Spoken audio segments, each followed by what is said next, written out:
This episode with Lovern Gordon is very powerful. She's the author of The Legacy He Left Me.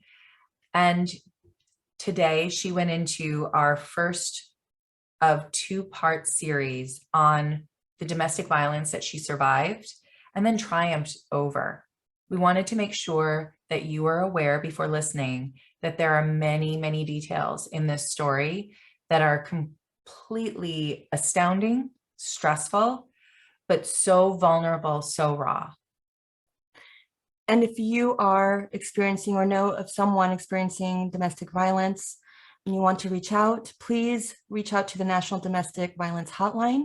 Their number is 1-800-799-7233. Just to repeat it, 1-800-799-7233. Welcome to another episode of the Decided Heart Effect, where we pledge to have a decided heart through taking personal ownership, building high trust relationships, and creating a place and a space of belonging. This is the DH Effect. I'm Hilary. This is the beautiful Sonia. We get to be next to each other again today, and we are joined by our guest, Lovern Gordon. Laverne was brought to our attention by my husband and my 18-year-old son, Jake, who met her at an industry conference and were blown away by her powerful commitment to help victims of abuse rise from the ashes and thrive after leaving toxic situations. And today she's here. She's going to tell us about her new book, The Legacy He Left Me, her foundation, Love Life Now, and how she encourages men and women, I mean, all people really, but men especially, to have their own decided heart moments and take a pledge to not tolerate abuse against women any longer. Welcome. Thank you, Sonia and Hilary, the DH Effect, for having me. I appreciate you guys so much for wanting to have this conversation and for creating space around the issue. So thank you. Oh my gosh, we are so honored to have you. And, you know, for us, a decided heart moment is when we have an experience and we stay there for a bit. We reflect on that experience and then we decide, and this is the most important, to do something about it. Yeah. And in that outcome, we elevate our own selves somehow. And the other part of it, the effect, is because of that action we took, we create an effect where we're expanding that decided heart moment to others and uplifting perhaps a community. For you, it's a society. And we would love, if you could just take, for you and your story, you may have many decided heart moments, but perhaps you can summarize what got you to the leader and role model you are today. What were your favorite moments? I think, so there were a couple of them, and one formidably, it came a little later after I started Love Life Now Foundation, and it was at the age of 35, where I am married and love my husband. It's a fantastic relationship. Nothing is perfect, but we have our days. But it was at the age of 35 that I realized that I was still an individual, that I had a responsibility to myself to make myself happy. I couldn't put that responsibility on anyone else. I had done that before. It got me nowhere. It gets nobody nowhere to put that sort of, job on someone else. And so once I realized that, I intentionally went about finding ways to find joy for me and what that meant, because I had not before. Everything was put on the onus of someone else. Well, I had a bad day at work. How can you make me better? Things aren't going well in this area. How can you make it better? And that was just not working. It had never worked. And so, finding intentional ways to bring joy to myself is something that I continue to just spread with everyone else. And I can't tell you how many people that I meet on a day-to-day basis, especially now touring with the book, that say, I never thought about me. I don't know what self-care looks like for me. And, you know, a lot of the times we hear that word self-care thrown about, and it's, you know, really popular these days, right? But, you know, and, you know, some may think, a lot of people think, well, you know, I don't have money to self-care. You know, I can't travel. And I tell folks, it doesn't take that oftentimes. Oftentimes, the best things that you can do for yourself are free, right? It could be meditating, it could be walking, it could be yoga, it could be exercise, it could be journaling, it could be praying, which is a favorite of mine. But there are just a bunch of things. And so that for me, I think was a big decided heart moment. And the second was when I finally decided to leave this particular relationship that was full and rampant with abuse. And that was a hard choice to make. Again, the choosing of self. I don't know why we, especially as women, find it so hard to choose self sometimes, but it was hard to make that decision to find, and not even at that point, sort of leaving the relationship like full on. It was more so just choosing to seek help for myself and speak up for myself. And that was really, really, really, really hard. And so that then had an insane ripple effect on my life that led me here to running Love Life Now Foundation and now writing a book. So. Well, and can we take you all the way back, because it's so brave. And it dawns on me that, you know, the first thing that you started with was this choice to show up in joy for yourself and to claim your own happiness.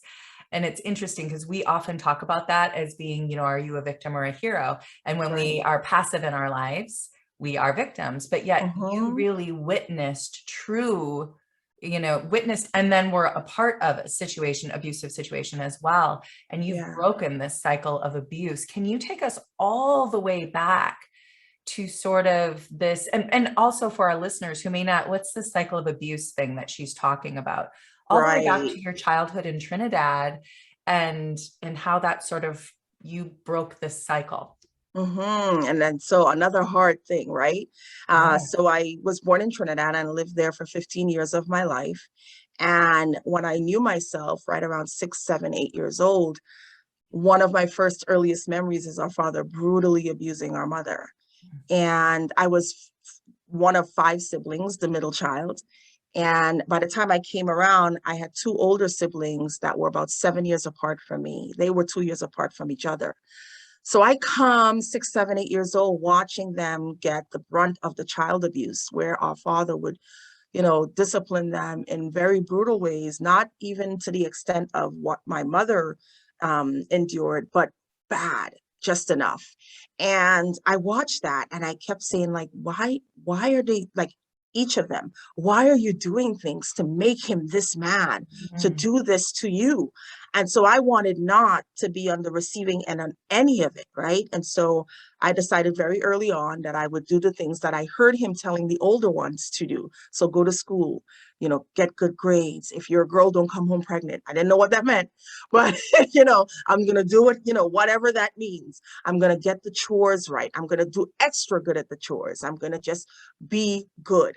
And, you know, watching that and experiencing the level of angst and pain that my mother especially went through, it was disheartening. Now, at the time, my father was, you know, well-to-do, lower middle class, but we lived in a poor community. So for that level, he was doing well, right? And had you know, job working for the government, you know, was the only one in his family to be college educated.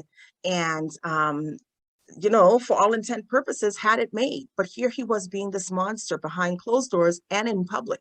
He didn't care. And why didn't he care? Because other people in our community, they were doing the same thing to their wives or their spouses or their girlfriends. And so, you know, oftentimes when I saw, you know, sometimes when he was beating her in front of our house, I would say, my God, you know, these men that come out and witness and watch sometimes in horror about what he's doing to her, why aren't they stepping up? Why aren't they doing something to help? Like, you respect him and you call him friend, right? And this is 9, 10 years old. I'm getting angry and I'm resenting them in that moment. I'm resenting him, our father, in that moment. But then I also respected all of the good things about him. So he was charming, he was well-spoken, he was educated. Like I wanted to be all of those things. So there was this love-hate relationship between the dynamic of us. And then there was our mother who was a caretaker, who was, the one that made everything work, the one to fix it, whatever it was. But she was uneducated and she was financially dependent on our father. And oftentimes she would run and flee the situation, but then she would come back. And I would resent that. And I would resent the fact that she was uneducated. And I would resent the fact that she was solely dependent on him. Oftentimes I would get mad because it was like, why are you leaving, but then coming back? Like, why can't you stay gone so you don't get hurt anymore? And so I took all of this in, and essentially throughout my early teenagehood, I kept saying that would never be me. So I had it in my psyche that I would grow up to be a lawyer, and prosecute men like my father. That was going to be my comeback because I physically can't take him on. I am deathly afraid of him because of how strict he was. There was no love in the home. There was no hugs. There was no I love you. I was able to go to different homes in our, not our community, different communities that were even more, well-to-do, and see the level of love that was spread. So I knew that there was different. I watched TV. My Owners of America, my takeaway from America at the time coming up in Trinidad was Saved by the Bell. Saved by the Bell, Sesame Street, The Cosbys, right? Law, what is it? LA Law. Oh my God, LA Law. Oh, that's a way flashback. Blair Underwood. Can we take a minute, please? Yes. Blair Underwood. Yes, we can. Yes. Okay. We can. If you don't know who he is, just go and Google 1980s Blair Underwood. Okay. And so, watching all of these great characters, and Claire Huxtable on The Cosby Show, to be specific, wanting to be them, right? And that power that they possessed and that presence that they possess. I wanted that. And so I emulated all of that, right, coming up. And I continually said I would never be my mother because we didn't have a term for what the issue of domestic violence was called. We just knew that it was bad. We knew that it was wrong. And the only form of it that we knew was physical. I didn't account for verbal and emotional and the mental abuse that my mother endured throughout the years. And so by the time I was 14, my grandparents, who I would write letters to, they lived in the States since the 70s. I would send them letters about the way that, how I was doing at school. And they would often say, oh, we would love to have you come out. And I just dreamed of that day. And then that day came when they wrote a letter to our father asking if he would allow me to come to the States to finish high school. And he did. Surprisingly, he let me go. And so I left my siblings and my mother and father behind, came to the States, lived with them for about 3 years. I went to high school until I graduated, did very well academically. But then by the end of 3 years, because I wasn't a student visa, I had to go back to Trinidad for 2 more years to get my permanent residency status at the time. And so I go back, I'm now 18 years old, and it wasn't even about 2 weeks. I remember our father, his body language changed and the way his tone changed. And that was all too familiar about something that was getting ready to happen against our mother. And it was for something insanely, always simple. And his, deep and loud and angry. And I remember him leaving the kitchen where he was yelling at the top of his lungs and coming toward the living room where I sat. And my mother and father's bedroom was right off the living room. And I remember saying, there's no way in hell that I'm going to let him put his hands on her anymore. Okay. And so I'm 18. My older siblings, who were 7 years apart, they're also older. Our oldest brother, who again received the brunt of the child abuse, he began to butt heads. He was now physically stronger, taller, and he physically let our father know that at any time he came at him again, he would handle him, right? He knew violence, right? He grew up in violence, and this was his way to respond. Our sister, she received her last brutal attack when she was about 16, and she fled. She ran, hot-footed it, and never turned back. She went on to live with her boyfriend, and they had a child together, got married, all the whole nine. So that being said, it's now myself and my 2 younger siblings who are in the house with our mother. The one after me is 2 years younger, and he's also now 16 and taller and bigger. And our oldest brother lived next door in a house that we also owned, that we rented out, different rooms to it. So he lived in one of the rooms because, again, they couldn't coexist. And so I remember my father coming into the living room and him yelling at our mother, and something just in me, scared as hell, but still like, you're not going to do this to her. So I went up to him and I said, you can say what you want, but don't you dare put your hands on her. And I remember thinking, like, what the hell did I just do? And say to this man, is he going to slap me? Is he going to come back at me? But he didn't. And then I remember, okay, Laverne, you didn't get attacked. Now you need backup because you can't handle this on your own. So I yelled out to my older brother and I said, come on over. And he came, and I remember him also reiterating, say what you want, but don't touch her. And he feared him, right? More than he feared me. And he got angry. And he stormed out of the house. He didn't come back till later that night, drunk. He was upset, and his drunkenness was not to be belligerent. Whenever he got drunk, it was more, talk, and then fall asleep. And so he came in the house and he said, I can't believe my children, my own children. He was looking at this as like punishment, like his children stood up to him for their mother. He couldn't understand how his children, who he raised with such strictness, would come at him in this way. He couldn't see it. And so from that day on, Hilary and Sonia, it was because he never put his hands on her while we were around. We're not sure what happened when we weren't, but when we were around, that never transpired. And so 2 years later, as I mentioned, my permanent residency came through, but my grandparents had also filed for our mother and my 2 younger siblings. And so that meant all of their permanent residencies came through. And my father finally allowed and let my mother leave because he believed, I know I look back on this now, I believe that he knew that he was losing power and control over her, right? The level of power and control that he had over her life, which is what this issue surrounds, right? Power and control over someone else, right? Their behaviors, what they do, how they dress, what to say, how to do their hair, like all of that. And if you go against that, including other traits that they possess, not victims, that they possess, his jealousy and his angst. She was a beautiful woman. And so, she had many people that looked at her, and he resented that. And that was his own insecurities that lived in him, his demons that he learned from his parents, that he then brought into this relationship. So my mother was finally able to go, to leave and come to the States. And this was a whole new life for her, right? So she started fresh, but it was hard. For those years that she lived in the States, I remember every other day, sometimes every day, she would buy, back then it was phone cards, prepaid phone cards that you could call internationally with. And she was making sure every day she checked in with our father. And at one point I said, Mommy, you don't have allegiance to him anymore. You don't have to check in with him every day to let him know where you were today, that you're leaving the house now, because this was behavior that was ingrained in her. This is what she knew. She was married to this man for over 30 years. Okay. They met when they were 19, and the abuse ensued very shortly thereafter. So, it took a while for her to mentally become undone from even though she was thousands and thousands of miles away. People think when you leave these relationships that it's done, that you don't have to worry. But there's emotions that you have tangled that, you still have to get unwrapped from. So, I'm here, she's here, my 2 younger siblings are here.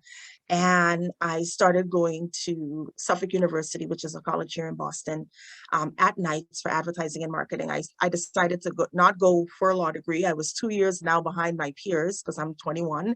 I just said, you know what, pursuing a law degree and trying to catch up with these, younger people or people that already had a 2-year head start, I don't want to do it. So let me make the playing ground even. And so I went for advertising marketing, and I started at an entry-level company in corporate America.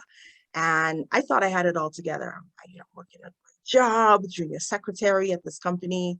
And, I'm doing my thing. I'm more like my father right now in that sense. Like I thought I had it together. And so at this particular company that I'd started working for, there was this gentleman that I would see every day on the upper level. I was a junior secretary for the vice president of customer service for this retail company. But on the floor that I would go to often, there were all the customer service representatives, and one of them tried to get my attention for a couple of weeks. So and I finally gave him the time of day and gave him my phone number, and we started dating shortly thereafter. And for about 3 months, things were great. I kept pinching myself because I'm like, wow, what did I do to deserve this type of relationship? Like, this was my first adult relationship, and it was like out of a Hallmark movie. And, lavish dates, restaurant dinners, walks in the park, walks on the beach, picnics, random, him showing up impromptu to wherever I was with like flowers. And it was just fantastic. And I'm like, Jesus, this is great. 3 months went by, things were going well. Unfortunately, within those 3 months, there were things and big red flags that I had missed. People often think that the issue of domestic violence, just pops up because, they slap you out of nowhere and they keep slapping you. No, there are behaviors that they are grooming you with over a period of time, so that by the time the full-on attack, whether it's verbal or emotional or physical, comes on, you're like, okay, this is where it's at. And I was no exception. And so over the 3 months where I thought things were fantastic, it was because, yes, he was giving me a lot of attention, but it was unnecessary attention. A lot of the times he would call me 4, 5, 6, 7 times before I even got to work. Why? Because he wants to make sure I am where I say I am. I miss that. Oftentimes he would, kind of get irate that I was on the phone for a long period of time with either a girlfriend or sometimes a guy friend. He would get a little jealous. And I'm like, you know what? Maybe I should cut the conversation short. I'm dating this guy. It's disrespectful to talk on the phone with a guy friend that long. And all these little things that over a period of time, it was like, okay, I accept that. I need to change that. And it was all me. I was always the problem, right? And again, he wasn't coming on to me like, you need to stop talking to this guy. No, it was, you said we were on a date. Like, why are you, or no, you said that we were about to go out on a date. Why are you taking that phone call? Oh, I'm going to just put that away. Oh, so why does he keep calling you like twice a week? Oh, well, that's my friend. We've known each other for like since high school. Oh, maybe I shouldn't. Right. And so you discount all of these things because everything else is great and you don't want to lose that. You don't think lightning is going to strike twice. So you keep on going on. This particular morning, that at the 3-month mark, while we were dating, he called me a number of times. But what had happened is that I'd started suffering from allergies. I did not know what that was. I thought it was a really bad cold. So I called the office and I told them I was now working for another company and he was still at the old company. And so, I told him I'd come in the next day. And I hung up the phone and I went to bed. I was really groggy. So I went to bed, put the phone, I think my phone was definitely on vibrate. And I didn't hear it because I was in and out of sleep. When I woke up, I heard that the phone was vibrating. It woke me up. And I answered the phone and he said, "What are you doing home?" And I said, "I am feeling so sick." I said, "Do you want to come bring me some chicken soup?" And he said, "Chicken soup?" Very irate. And he hung up the phone. And within 15 minutes, like I said, you know what? I can't even deal with this. I'm going to go back to bed. 15 minutes, he's at my house. He's ringing the doorbell. So this is during the week, obviously. People are gone to work, school. I'm the only one in the house on the first floor of this 3-family home. And he rings the doorbell and he brushes past me and goes into the room that I occupy. And he started rummaging through my stuff, looking under the bed, behind the curtain, just very paranoid, jealous behavior, and accusing me, asking me, who was here? That's why you stayed home, didn't you? Somebody was here. And to that extent, again, just very paranoid, distrusting behavior of me. And then I'm sitting on the edge of the bed and I'm saying to myself, I'm getting scared because I've never seen this level of volatility from him before. And I said, "Oh my God, you're scaring me." I said, "Please know that I only want to be with you." I said, "I had nobody here." And the more I talked, the more irate he got. He then came up to me as I'm sitting at the edge of the bed and slapped me so hard that I saw stars. And then he stormed out and left. And so I'm sitting there and hands, my hand holding my cheek, tears are streaming down my face. And I'm trying to figure out what did I do to make him even believe that I would cheat on him? And I'm trying to And then about 5 minutes later, I was like, no, no, no, no, no, no, no. I didn't do anything here. I told the truth. I said, you know what? I'm done. I knew what had happened to me was in relation to what my mother had went through, but I discounted it as it wasn't that bad.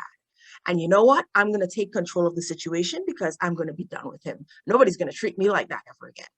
And I went to New York that particular weekend. I lived in Boston. So I took a trip to New York and decided that I was going to spend the weekend.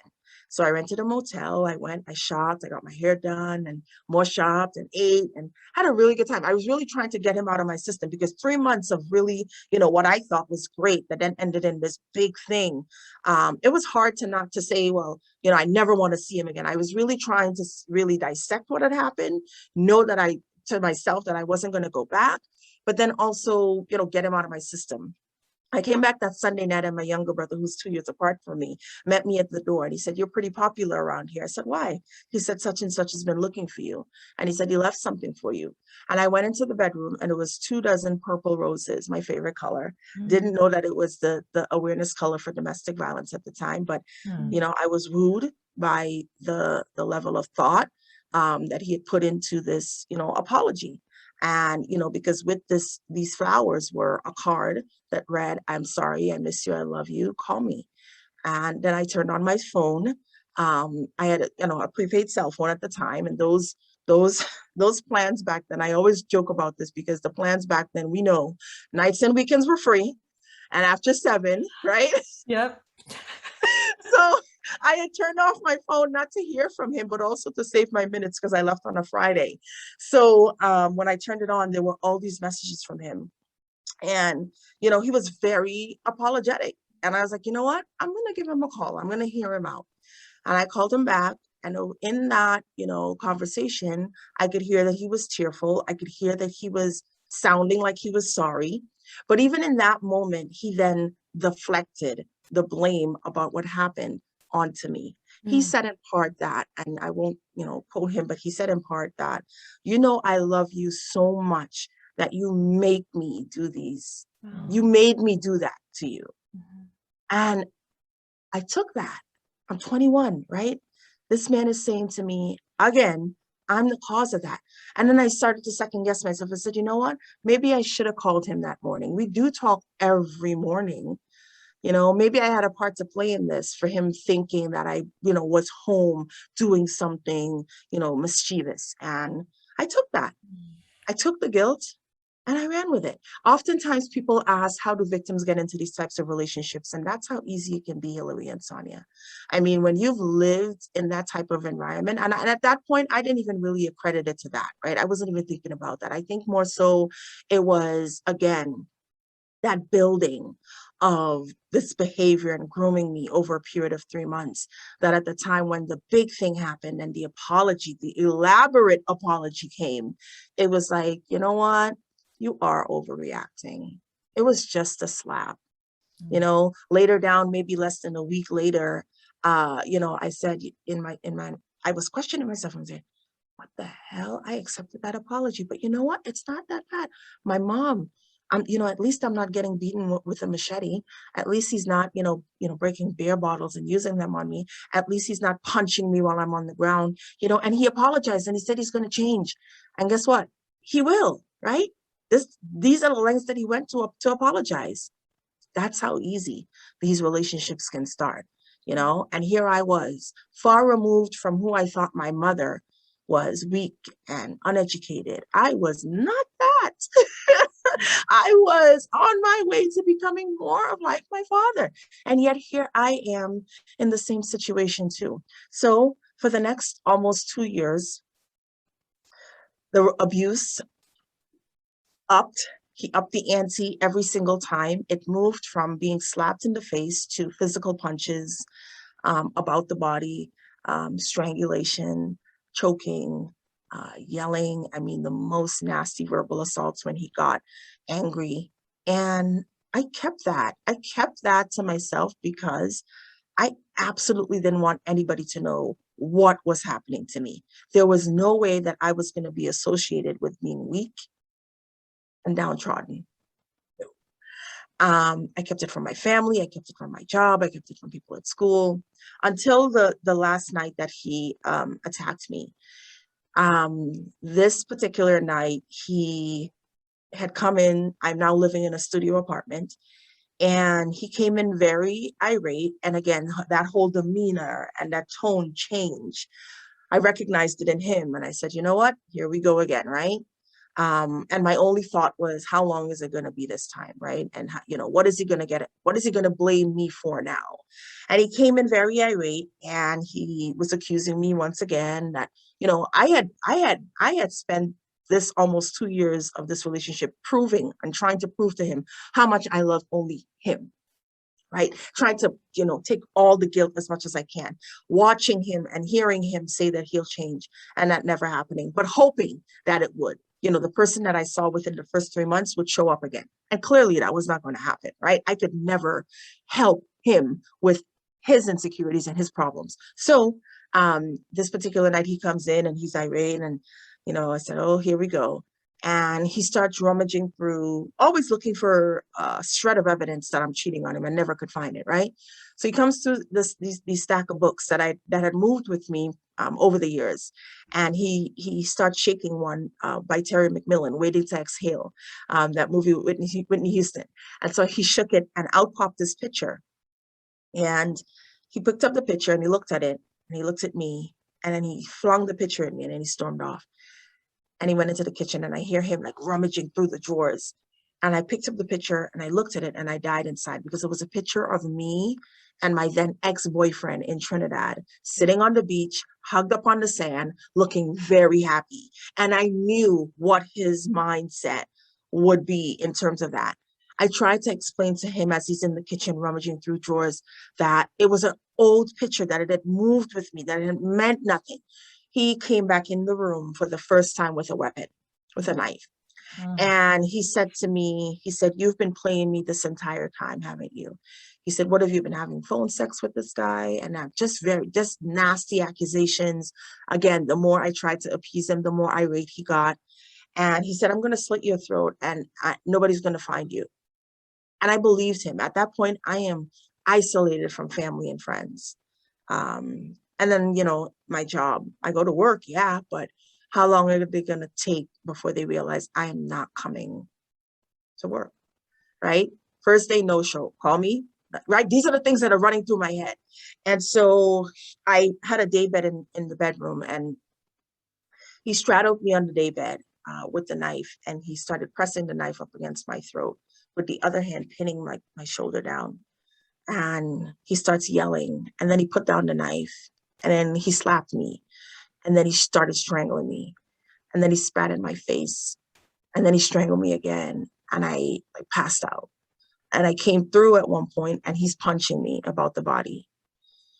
And then he got up and he starts pacing the floor back and forth, yelling profanities, accusations. And then he came back again with the knife, and he said, I have continues saying very crazy things. I'm going to slit your throat. Maybe I should stab you. Maybe I should peel off your skin, piece by piece. And so this started at 9 o'clock the night before, and went till about 2 o'clock the next morning, until he just stopped and then lay down next to me like nothing had happened. And what did I do? I lay down next to him. Where am I going to go? I live on the 3rd floor of a building. If I run, he's going to catch me. So I whimpered quietly until I whimpered no more. Still up until about 4 o'clock that morning. I felt the sharpest pains from this attack. It felt like a dagger trying to pierce through my skin. So I said, okay, Laverne, you have a choice. You can lay here. You've watched enough Law and Order and Lifetime to know that something is terribly wrong inside. So I could be internally bleeding. I could have a bone broken. What do? Do you get up and go get help, or do you lay here for him to wake up and probably start again, right? Because that was a level of attack I had never experienced before. So I, for the very first time, chose me, and I chose to go to the hospital. I quietly got up and I put on a pair of jeans and a top and a little cardigan, and I limped downstairs to the front of the building, where there was always cabs, because it was directly next to a train station. And I hopped in the first cab, and I asked him to take me to the neighborhood hospital, which was about less than 5 minutes away driving. There were only 2 lights between the the where I lived and the hospital. And at the first light, it was red. This is like 4 o'clock in the morning, right? At the red light, my abuser pulls up to next to the cab, realized that I was gone, and starts yelling, "Get out the cab," in a very choice manner. "Get out the cab. I need to talk to you. Where are you going? Come back here." I turned to the driver and I said, "I am begging you. If you have to run this red light, run it." I said, "Because if you put me out of this cab, I'm as much as dead. Okay? That's my ex-boyfriend and he's trying to kill me." He listened to me. He said not a word to me, and he ran the red light. Wow. When he ran the red light, my abuser starts drag racing the cab. It's a 2-lane road. He's dragging. When he realized that the cab took a left into the hospital, he sped away. I didn't understand that I had a lot of power in that moment. I could have easily gone into the ER and said, "This man, that man, license plate XYZ, almost tried to kill me." I didn't want that. I didn't know that I was able to do that. I was afraid. I went into the ER and I told the triage nurse that I fell in the shower, coupled with, so the blame and the shame, coupled with the potential of him coming for me if I spoke up, all gelled together with me, by me saying that.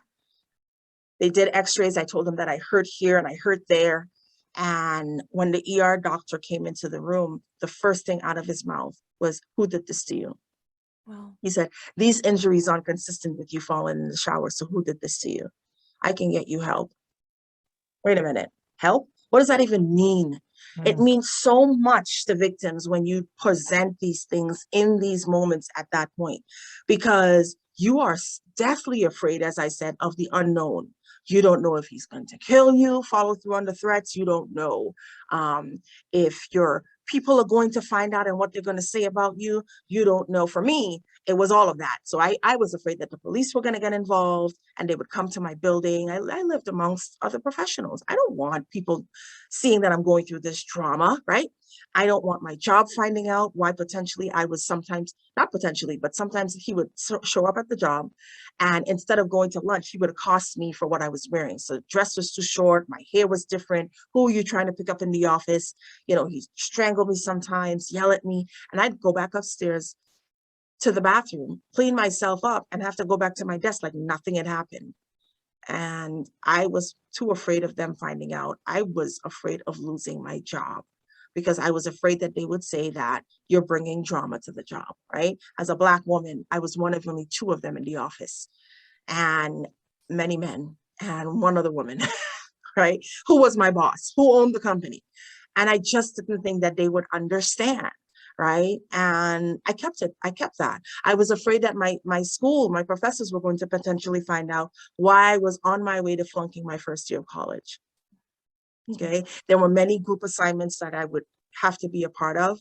And if there were guys involved in that group, he would call and yell at me, right? "Why are you there past 4 o'clock? Well, we're working late on this assignment. No, I need you to come out now because I don't know what's going on." And I had to leave the assignment. My grades suffered. Individually, I couldn't focus. So there were so many sort of parameters around why I just needed nobody to know. And then I also thought that I would be, geared toward going to a shelter, which to me was a big open room with beds with a bunch of women that I didn't know. That's what I knew of shelter. I didn't understand that domestic violence shelters are not like that, right? Everybody has their own room. They can only take up to 7 to 12 families because they're normally housed in big, undisclosed located houses where you share the living room or the common areas. But everybody has their own privacy. I didn't know that. And so I begged and I fessed up to the doctor, but I begged him not to say anything, not to call the police, not to get anything. I don't want help because I just didn't understand. I didn't even want to know what that meant. So I went home to my apartment, not understanding that it was the most dangerous time for me. Leaving is the most dangerous time in these relationships.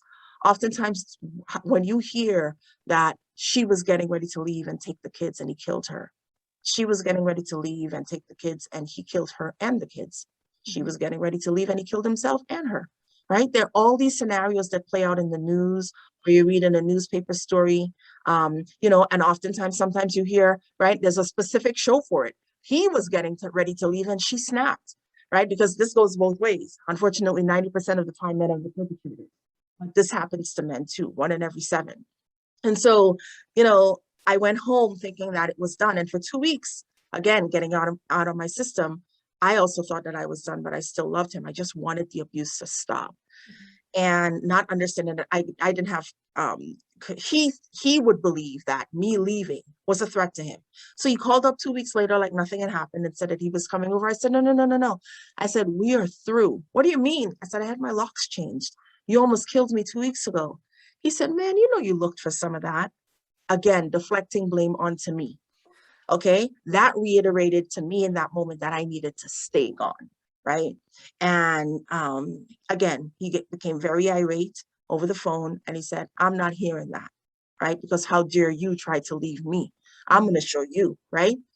He showed up at my apartment building and waited for someone to come out, because you had to get bussed up. You come in the main door, but you need keys for the second door. And he waited for someone to exit, and then he entered the building. And the next thing I know, he was knocking at my door. Deathly afraid, I begged him to leave, because I knew how mad he was over the phone. And I knew that he was angry that I had dared to tell him no. He started banging the door with his physical body and saying that he needed to talk to me. And I said, no, you don't want to talk. I know what you want to do. And he said, I'm giving you one last chance. And I said, no, I'm not opening the door. I'm going to call the police if you don't leave. He said, you're right. He left. And in about 5, 6, 7 minutes, he came back. And then he started pounding the door with his physical body. So now I'm holding the door with my little tiny body, trying to keep him from busting in. And I'm hearing like a scraping on the other side of the door. And then he's pounding. And I said, okay, Laverne, you got to put all fears aside and call the cops now. I reached for my landline and it was dead. I had no minutes on my cell phone at that moment, because I typically would replenish my minutes at the end of the day. And he knew that. He knew it was like Saturday evenings that I would go out and replenish my minutes. But I remembered someone in passing saying that you could still make emergency phone calls even if you have no minutes on your phone. So I prayed to God that that would work. I dialed 911 and the dispatcher answered. 911, how can I help you? No, what's your emergency?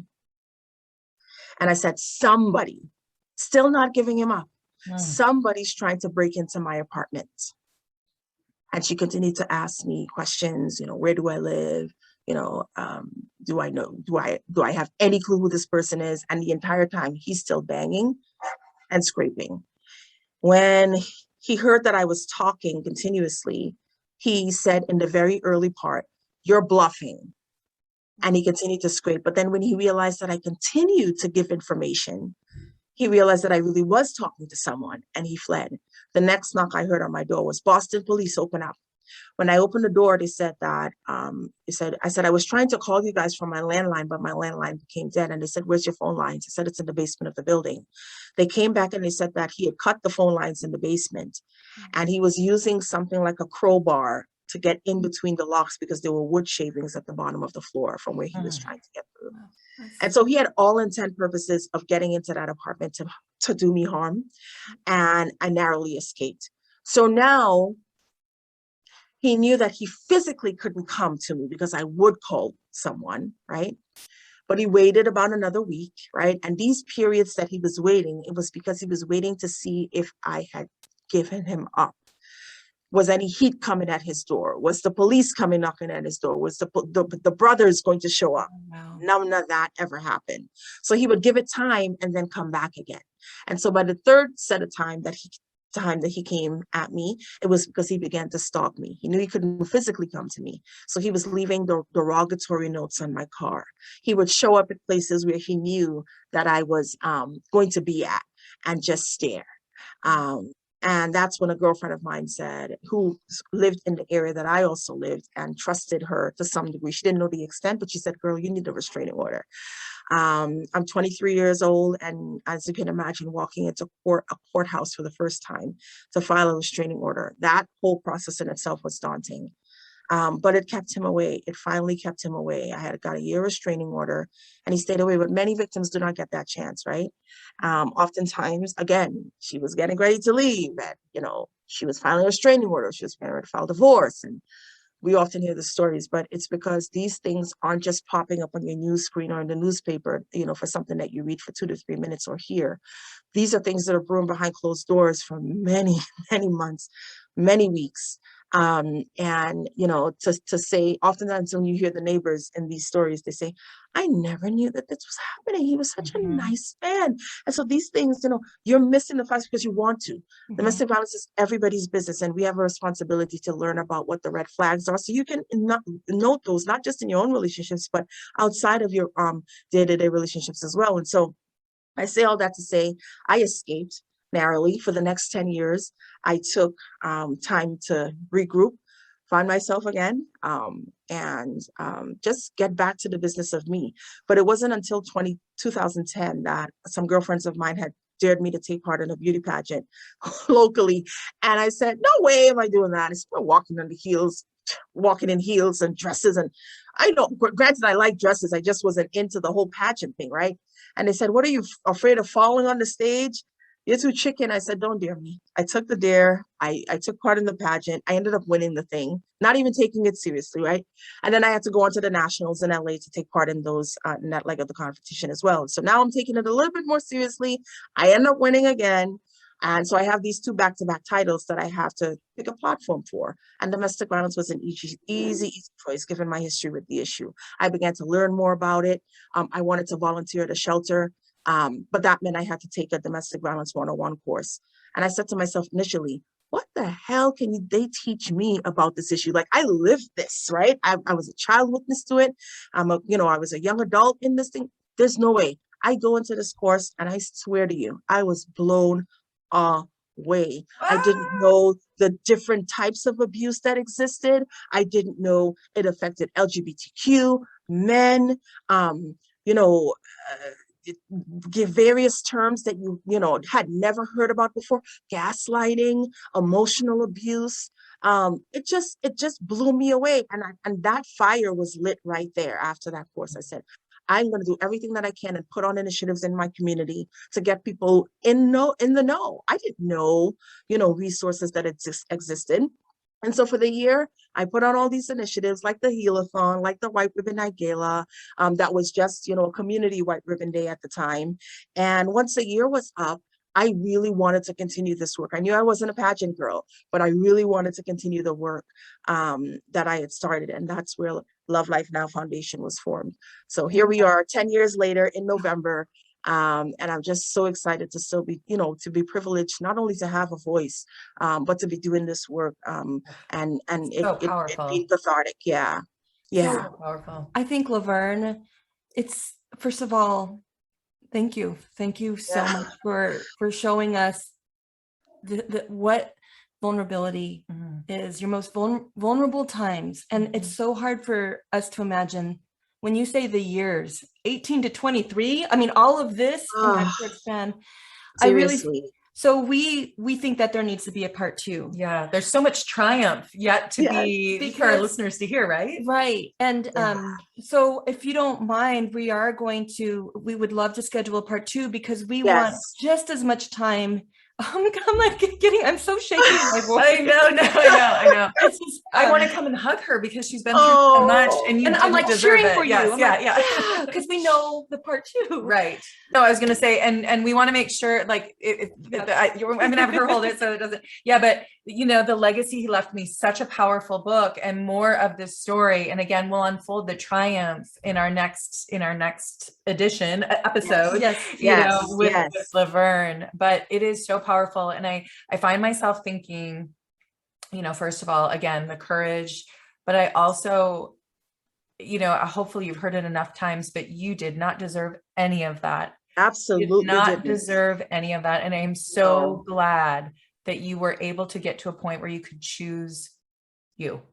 Yes. And then the work just in that, I choose me. Yeah. Then 10 years later, I have to still choose me. Yes. Yeah, and be intentional, right?